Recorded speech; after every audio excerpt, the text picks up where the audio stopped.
is not part of your vocabulary. If you just put your mind to it, you can do it. And you believe that? Yeah.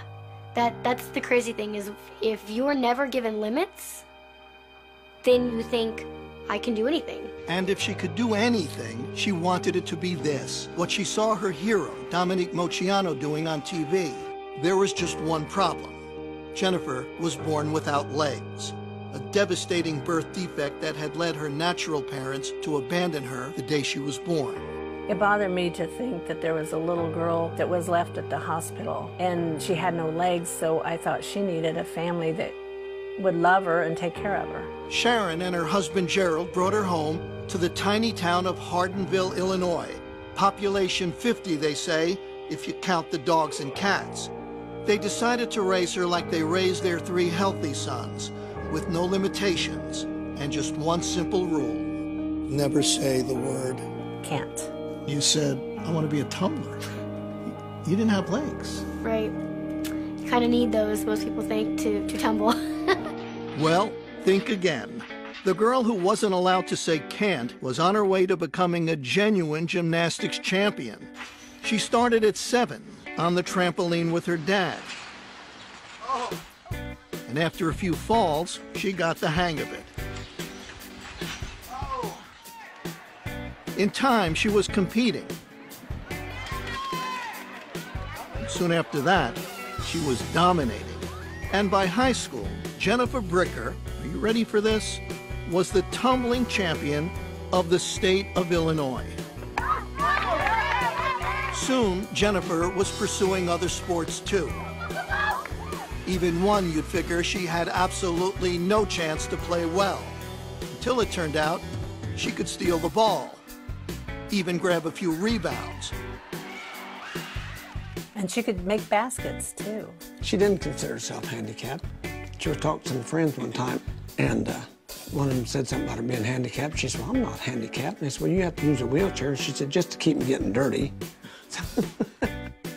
One day at age 16, out of curiosity, Jennifer asked her mother a question. Hey, is there anything that you, know about my adoption or biological family that you didn't tell me? I said, okay, but you gotta sit down. And she said, Mom, I'm always sitting. And she said, maybe you should sit down. I said, okay, let me sit down.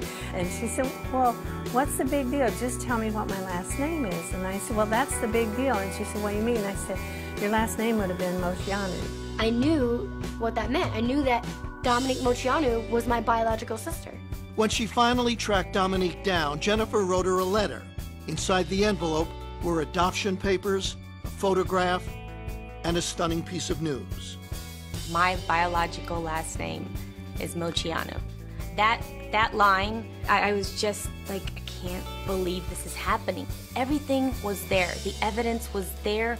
Jennifer looked like the spitting image of my youngest sister, Christina. What a moment for anyone to even speak to their childhood idol, but for their childhood idol to be their sister, that's something. She told me she was an athlete in the letter. In fact, I was her inspiration to start tumbling and doing gymnastics. And then on the phone call, she goes, oh, by the way, I have no legs. I mean, she's like, wait a minute, didn't you just tell me that you're an acrobat and you did all these sports and I could just hear the wheels turning, you know? And I said, who is this girl? Oh my God, how did she have this attitude to persevere in life and overcome every obstacle? And she's my sister. Jennifer has moved out to Hollywood. Where else if you want to be a star? She drives a specially equipped car and lives a normal, independent life. And she's earning a living. How else? As a gymnast. She's an acrobat who has toured with Britney Spears. And now she's training for a classical performance at New York's Lincoln Center.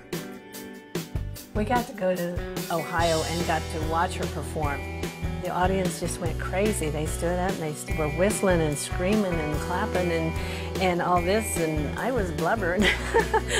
I was sobbing because it was so beautiful, and it's like, oh my goodness, that's my baby. The baby who was taught early on never to say the word can't.